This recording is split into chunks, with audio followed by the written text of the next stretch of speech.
ಸೀತಾ, ಬೇಗ ಹೊರಗೆ ಬರ್ರಿ. ಯಾವತ್ತ ನೋಡಿದ್ರೆ ಪೂಜೆ ಪುರುಷರಲ್ಲಿ ಹೇಳ್ಕೊಳ್ತಿರಲ್ಲ. ನೋಡು ಸೀತಾ, ಲಕ್ಷ್ಮಣ ಬಂದ್ರೆ ಬೇಗ ತೋಟಕ್ಕೆ ಬಂತು.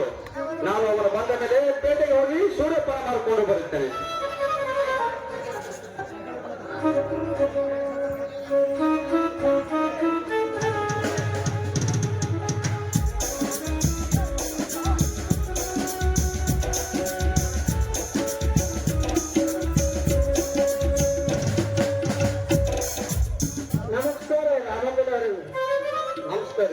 ನಮ್ಮ ಸರ್ಕಾರ ಅರ್ಜೆಂಟ್ ಗಟ್ಟಿ ಆಗುತ್ತೆ. ಯಾಕೆ ಗುಮಾಸ್ತಾರೆ ನೋಡ್ತಮ್ಮ, ಇನ್ನೊಂದು ನೀವು ಚಿಕ್ಕವರಿದ್ದಾಗ ನಿಮ್ಮ ತಂಗಿ ಮಾಡಿದ ಸಾಲ ಅದು 10,000 ರೂಪಾಯಿ ಹಂಗಪ್ಪ. ಅದನ್ನು ವಿಷಯ ತಿಳಿಸಿದ ಅಂತ ಹೇಳ್ಯಾರ. ಏನು ಗುಮಾಸ್ತಾರೆ, ನಮ್ಮ ತಂದೆ ಮಾಡಿದ ಸಾಲ ನಾವು ಚಿಕ್ಕವರಿದ್ದಾಗ ಎಲ್ಲ ಮುಗಿಸಿ ಋಣಮುಕ್ತಾಗಿರ್ತಾರೆ. ಇನ್ನೊಂದ್ಸಲ ನಮ್ಮಂದು ಹೇಳಿದ್ರೆ ಮತ್ತೆ ಈಗ ಸಾಲ ಹೆಚ್ಚಂದ್ರ ಎಲ್ಲಿ ತಂದು ಕೊಡ್ಬೇಕ್ರಿ?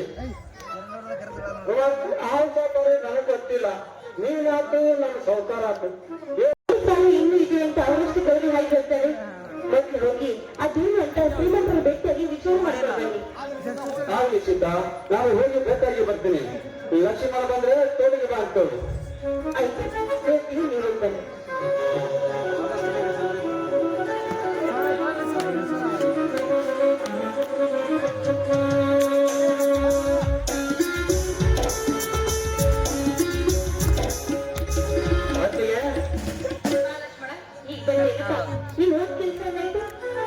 ಕೆಲಸಕ್ಕೆ ಹೋಗ್ತೀನಮ್ಮ. ಎಲ್ಲಿ ನೋಡಿದರೋ ಲಂಚ ಲಂಚ ಲಂಚ ಎಂದು ಕರೆಯುತ್ತಾರೆ. ಈ ಸಮಾಜದಲ್ಲಿ ನಮ್ಮಂತ ಬಡವರಿಗೆ ನೌಕರಿ ಕೊಡುವುದು ಎಲ್ಲಿಂದ ಪಾಪಮ್ಮ? ಎಲ್ಲಿ ನೋಡಿದ್ರು ಲಂಚ ಎಷ್ಟು ಕೊಡ್ತೀವಿ ಅಂತ ಸ್ಪಷ್ಟವಾಗಿ ಕೇಳುತ್ತಾರೆ. ನೌಕರಿಯ ಕೊಡುವ ಮಾತು ಹೇಳಲಾಗುತ್ತದೆ. ಇಷ್ಟಕ್ಕೆ ನೆನ್ಕೊಂಡ್ರೆ ಹೇಗೆ? ಕೆಲಸ ಸಿಗೋದು ಪ್ರಯತ್ನ ಪಡ್ಬೇಕಪ್ಪ. ಈ ನಿನ್ನೊಬ್ರು ಏನ್ ಮಹಾ ವಯಸ್ಸಲ್ಲಿ ಅಂತ ಈ ರೀತಿ ಮಾತಾಡ್ತಾ ಇದೆಯಾ? ಪ್ರಯತ್ನಕ್ಕೆ ತಕ್ಕ ಪ್ರತಿಫಲ ಸಿಗುತ್ತೆ.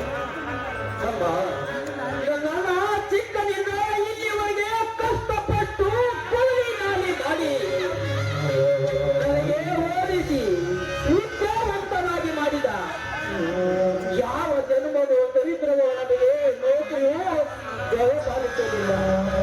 ಸತ್ಯಮ್ಮ, ನಮ್ಮಂತವರು ಅಲ್ಲಿ ಭೂಮಿ ಮೇಲೆ ಬದುಕಬಾರದು. ಚಿಕ್ಕ ವಯಸ್ಸಲ್ಲಿ ದೊಡ್ಡ ಮಾತನ್ನ ಮಾತಾಡ್ಬಾರ್ದಪ್ಪ. ಹುಟ್ಟಿಸಿದ ದೇವರು ಹುಲ್ಲು ಯಾವತ್ತೂ ಮೇಯಿಸೋದಿಲ್ಲ. ಹಾಗಿದ್ರೆ ಈ ಭೂಮಿ ಮೇಲೆ ಯಾವ ಮನುಷ್ಯ ಪ್ರಾಣಿನ ಬದುಕ್ತಾನೆ ಇರಲಿಲ್ಲಪ್ಪ. ಬದುಕಲಿಕ್ಕೆ ಸಾಧ್ಯನೇ ಇರ್ತಿರ್ಲಿಲ್ಲ. ನಿಮ್ ತಂದೆ ಇದ್ದಾಗ ಆ ಸಾವುಕಾರ ಹತ್ರ ಮಾಡಿದ ಸಾಲ ಇನ್ನೂ ಹಾಗೆ ಇರುತ್ತೆ. ಗುಮಾಸ್ತಿ ಕೇಳೋಕೆ ಬಂದಿದ್ರು. ಅದಕ್ಕೆ ಹೋಗಿ ಆ ಸಾವುಕಾರಿಗೆ ಭೇಟಿ ಆಗ್ಬೇಕು ಅಂತ ಹೇಳಿದ್ದಾರೆ. ನೀನ್ ಬಂದ್ಮೇಲೆ ಊಟ ಮಾಡಿ ಹೊಲಿಗೆ ಹೋಗ್ಬೇಕು ಕೂಡ ಹೇಳಿದ್ದಾರೆ. ಏನು ಹೊತ್ತಿಗೆ ನನ್ನ ತಂದೆ ಸಾಲ ಯಾವತ್ತೋ ಮುಟ್ತೀನಿ ಅಂತ ನನ್ನ ಅವತ್ತೇ ಹೇಳಿದ. ಇನ್ನೊತ್ತಿಗೆ ನಾನೇ ಅವರ ಮನೆಗೆ ಹೋಗಿ ವಿಚಾರಿಸಿಕೊಂಡು ಬರುತ್ತೇನೆ. ನೀನು ಲಕ್ಷ್ಮಣ, ಈಗ ಏನಾಗಿದೆ ಅಂತ ಈ ರೀತಿ ಅವಸರ ಬೀಳ್ತಾ ಇದೆಯಾ? ನಿಮ್ಮನ್ನ ಹೋಗಿದ್ದಾರಲ್ಲ, ಅವ್ರು ಹೋಗಿ ಬಂದ್ಮೇಲೆ ಎಲ್ಲ ವಿಷಯ ತಿಳಿಸಿ. ಬಾಪ, ನೀನು ಊಟ ಮಾಡಿ ಹೊಲಿಗೆ ನನಗೆ ಅತ್ತಿಗೆ ಊಟ ಬೇಡ ಅತ್ತಿಗೆ. ನಾನು ಸ್ವಲ್ಪ ಹೊಲದ ಕಡೆ ಹೋಗಿ ಬರುತ್ತೇನೆ.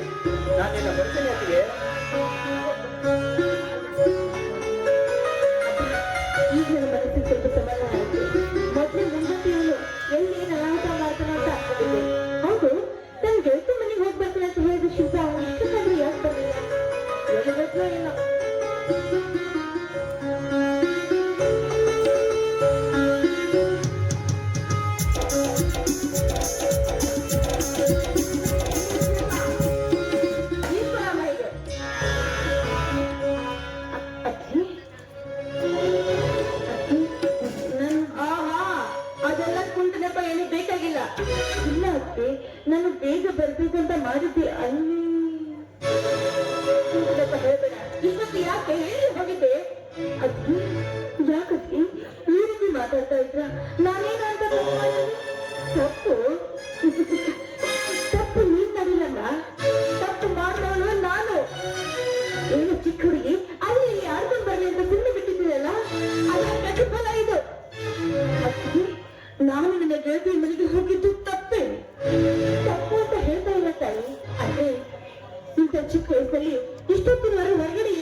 ಕೆಟ್ಟ ತಾಯಿ ಇದ್ದಿದ್ರು ಇದೇ ಮಾತು ಹೇಳ್ತಾ ಇದ್ದೆ ಶಿಲ್ಪ.